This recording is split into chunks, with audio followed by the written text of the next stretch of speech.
Bismillahirrahmanirrahim. Assalamu alaikum. I am Nimra Zafar. The topic which is in a state of discussion today is Strait of Hormuz. But before watching the video, it's a humble request to please subscribe the channel. आज का जो हमारा topic है वो है strait of Hormuz. Strait of Hormuz is the world's biggest oil choke point.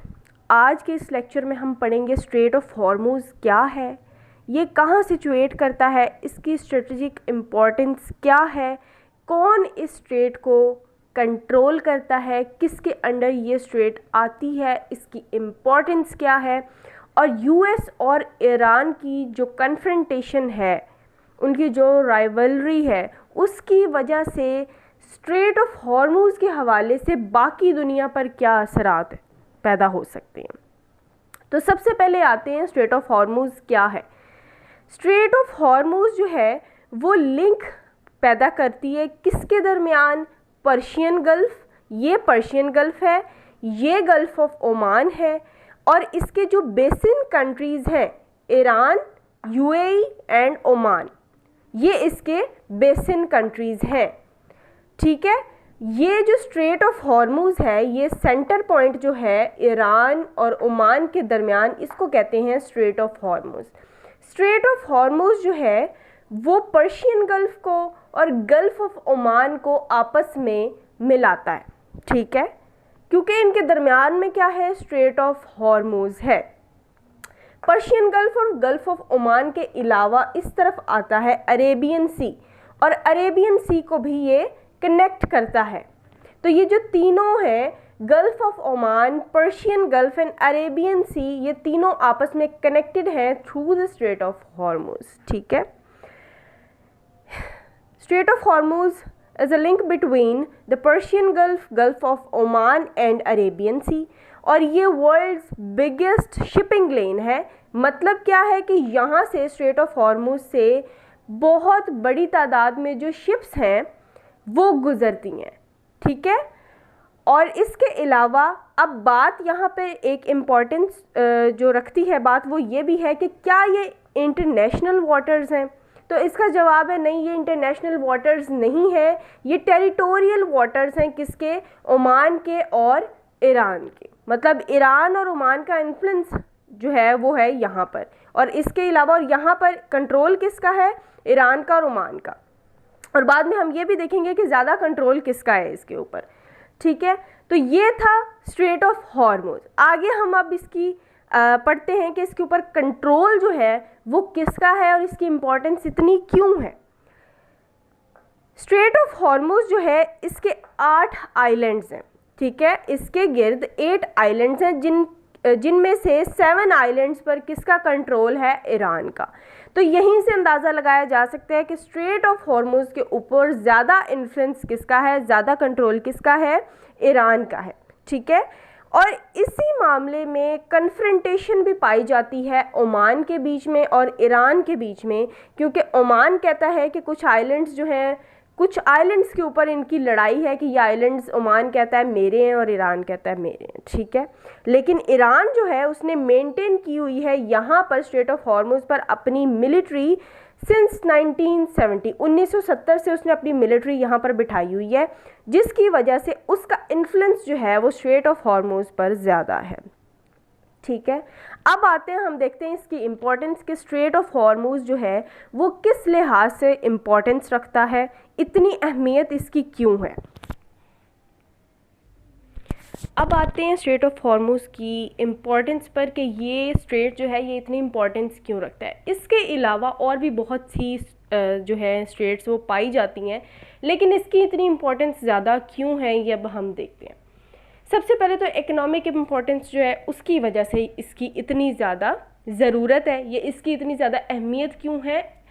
क्योंकि यहाँ से ऑयल और एलएनजी पास होते हैं. जितनी भी शिप्स हैं ऑयल की और एलएनजी की, वो यहाँ से इस स्ट्रेट से होकर गुज़रती हैं और बाकी दुनिया में ऑयल और गैस पहुँचता है. इसी वजह से इसकी इतनी ज़्यादा इम्पोर्टेंस है. 21 मिलियन। अब हम देखते हैं कि यहाँ से एक दिन में कितने मिलियन बैरल्स ऑफ ऑयल गुजरते हैं।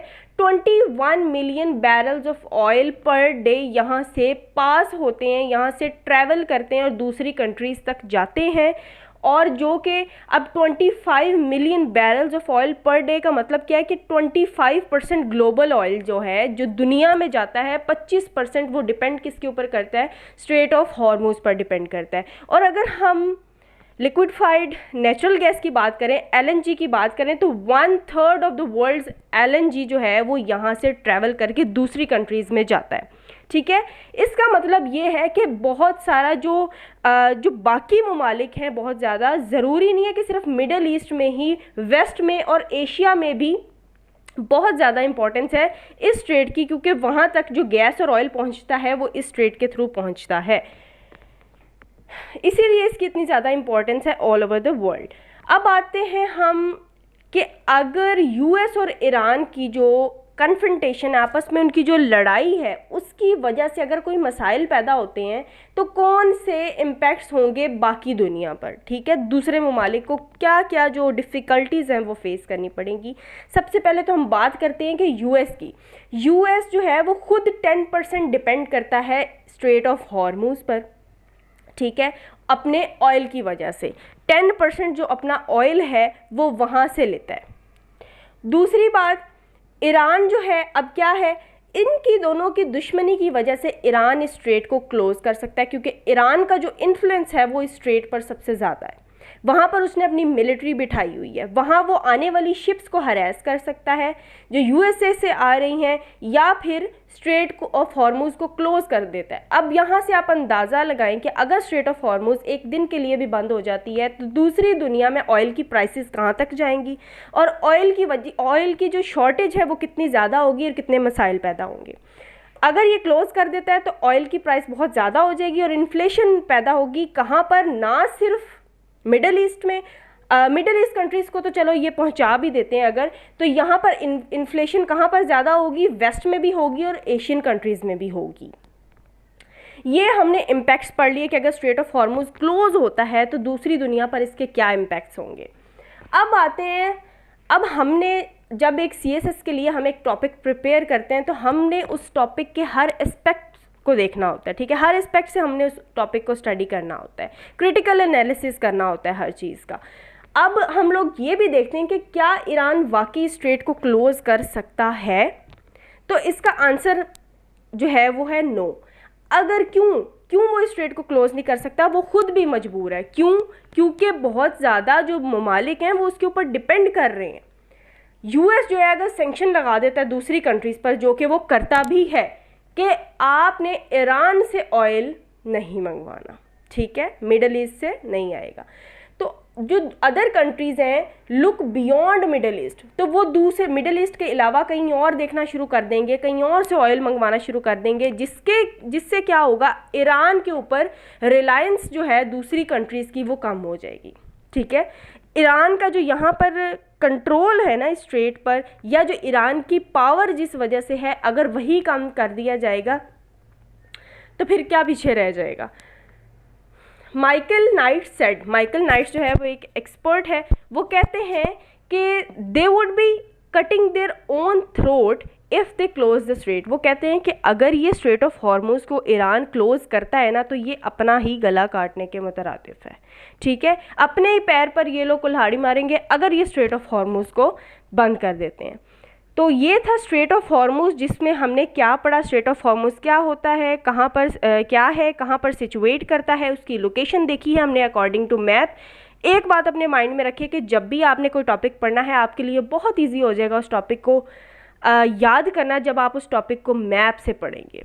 रट्टा मारने के बजाय उस टॉपिक को आप मैप से देखें, लोकेशन को पूरे तरीके से देखें, हर चीज़ को एनालाइज करें और फिर टॉपिक प्रिपेयर करेंगे तो आपका टॉपिक बहुत अच्छा प्रिपेयर होगा। और बेटर यही है कि आप मैप के साथ क्वेश्चन को अटैम्प्ट करें। So this was all about our today's lecture. Thanks for watching the video, and if you like the video then don't forget to like, share and comment. Thank you so much.